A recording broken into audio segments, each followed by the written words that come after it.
Welcome. To continue our dungeon series, let's talk about Uldaman. Now, Uldaman's a bit of an odd duck out because it's really not considered much of an AoE dungeon. But if you come here at the appropriate level, which is level 42, I have tried this at 40, it is not quite as good. You definitely want to be 42. You'll be able to blow through all these starting zones very easily. You can see all these mobs here are nice and green to me. I can pull quite a few of them. We don't even have a healer here. Of course, we don't need one because we're a paladin. One of the main reasons that I can get away with this is that we have a mage who is capable of slowing mobs. This makes things a lot easier. Now you see there he was using Arcane Explosion early. That's not really great, but that Cone of Cold into Frost Nova, it's okay.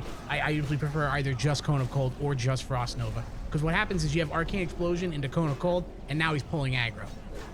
So that makes it easier on me because I'm not taking damage, but also he's pulling aggro on the ranged mobs, so it makes the pull a bit hard. You see he's getting hit with fireballs there. So, not a great pull here, but the idea is about the same.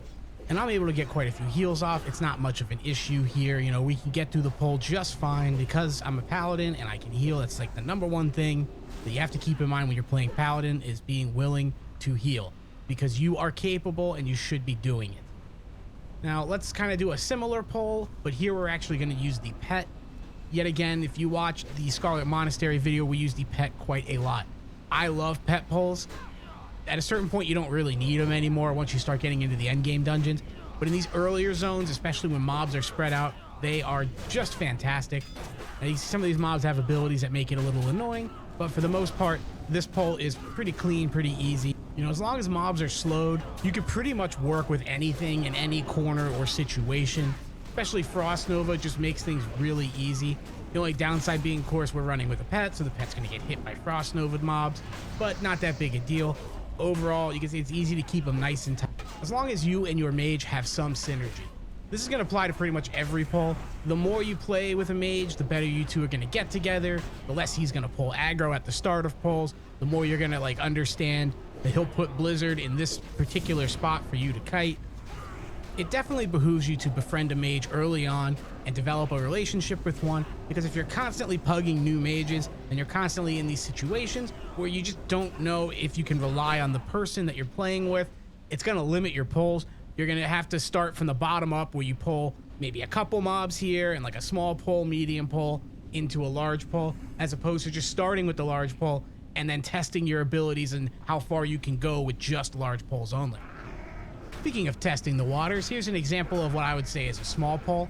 Now, if we had a healer with us, I would 800% go into that next room and pull more mobs, or better yet, I would have my hunter's pet pulling mobs for us. That being said, you can see right here, we'll pull a couple mobs, and I'm just going to heal myself because I have spiritual focus, so I can do it right in the middle of the pack, basically abuse that 70% pushback. It's really nice. That being said, pretty easy pull. You know, yet again, we're coming in here, these mobs are green to me. It's basically a joke. I can just sit here and heal even without swapping on Conqueror. Not too bad. So after this pull, we know we can pull quite a few more. Like, no problem doing this whole next room. So that's what we're going to go ahead and do. Speaking of hunter pets, I always sort of enjoy watching hunters when they're about to do their thing. It's sort of like a nature show. Like, we see the hunter in his natural habitat, walking back and forth, uncertain if he should do exactly what we just asked him to do, knowing at any moment that he could be called a huntard. But there he goes, and now things are about to get good. We got what could be considered a moderate-sized pull coming up. Yet again, just going through the natural progression of testing our boundaries. This one actually isn't that much bigger than the last pull. Normally, I like to do almost 1.5 times the amount of mobs, but in this case, we only have maybe 2 or 3 extra tops here. So it's pretty much a guarantee that we're going to get through this pull, unless somehow I just magically do something completely different than I did before. That being said, as a tank, you're going to be looking for totems, by the way. You can see there's quite a few totems back there. So rather than try and kill all the totems, because I have to run in to do that, and I'm like, oh man, I can't really get in there. It's a bit risque.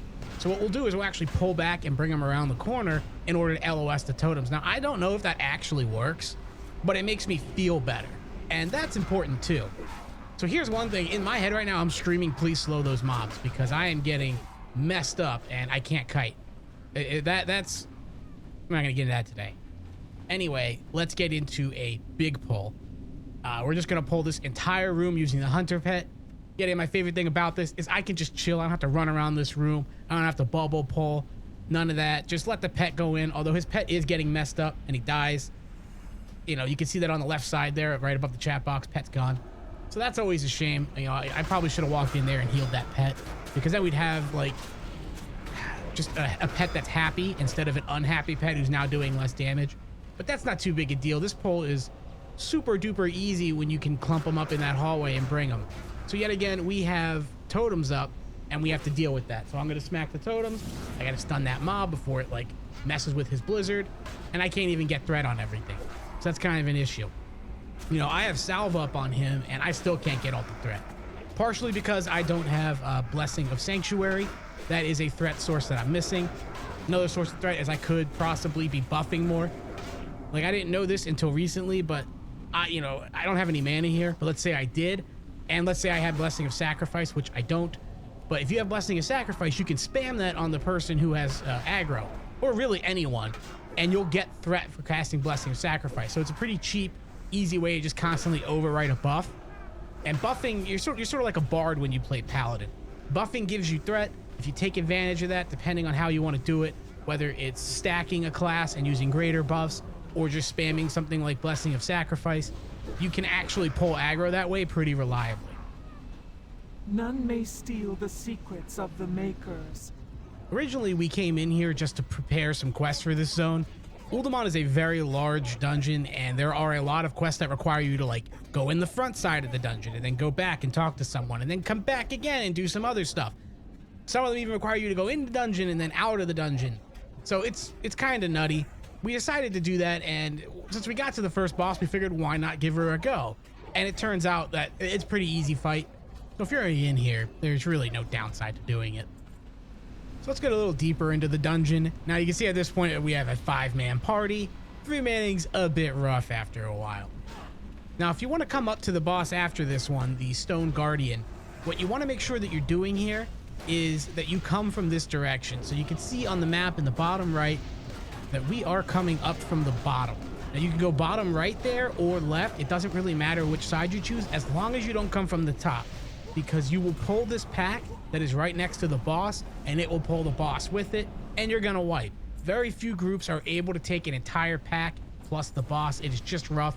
So come down through this way, make sure to kill everything, make it nice and easy, because for some reason this one boss is just so dangerous because he silences everyone and he will mess you up.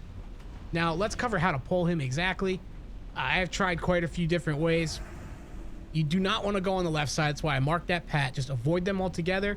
Pull him straight on and let him come right over, because anything else, he's going to aggro the left side. He's going to aggro the right side. I don't know if it matters if he aggroes the right. I've never tried that. But I bet you, based on everything that I've seen, that right side is probably somehow connected to the left side. Just avoid it altogether. Much easier fight this way. And after he's dead, the rest of the instance is pretty much cake.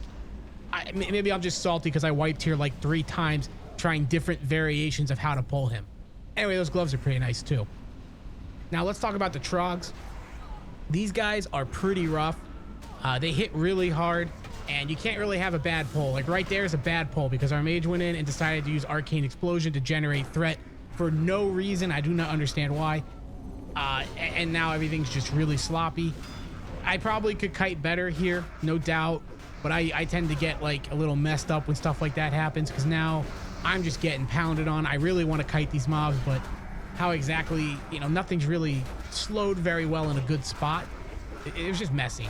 I don't know, maybe I'm making excuses, but that sort of thing drives me nuts. I'm going to die here anyway because now the mobs are not slowed, and I rely on that very heavily. So I'm just going to skip my death there and pretend it never happened. Let's get into a better pull here.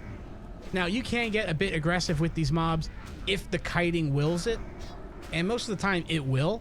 One of the things you really have to do to justify your existence as a prop paladin is get used to kiting mobs all the time, especially melee mobs, because technically you are not needed if you can just have a bunch of mages and melee mobs. It's no issue. Your main role normally is to tank and kite the ranged mobs. That being said, if you can kite melee mobs to a point where you survive, even if it's a bit rough on your healer, you end up in a better position. Like, I'm able to do respectable damage, I'd say here, like about half the damage of a mage. I am taking quite a bit in return, but at any moment I can walk away and it's not an issue. So that's really what matters there. And as for the boss in the Trog zone, yeah, you can just pull the whole thing. It's really not that bad. There's only one mechanic you have to worry about. It's the Basilisk. Does like that sleep move. You can cleanse that if you have a priest with you and you're a pally. Well, there's nothing to worry about. So it's a pretty easy pull. This is actually probably easier than the pull we just did. Like this boss doesn't really do anything crazy compared to the Trogs that all enrage and go nuts on you. And after this boss, there's really nothing left to AoE. The rest of the dungeon is very straightforward. And the only reason I'm not going to show it here is I'm not really trying to do like a dungeon series where I show you every single boss and this is how you do this. Here's how you find all the quests and stuff. It's like, you know, I want you to like explore the game and learn something for yourself. But I do want to show you the AoE potential in dungeons, just give you an idea what you can expect as a prop paladin. And that's really the point of these. So have a nice day.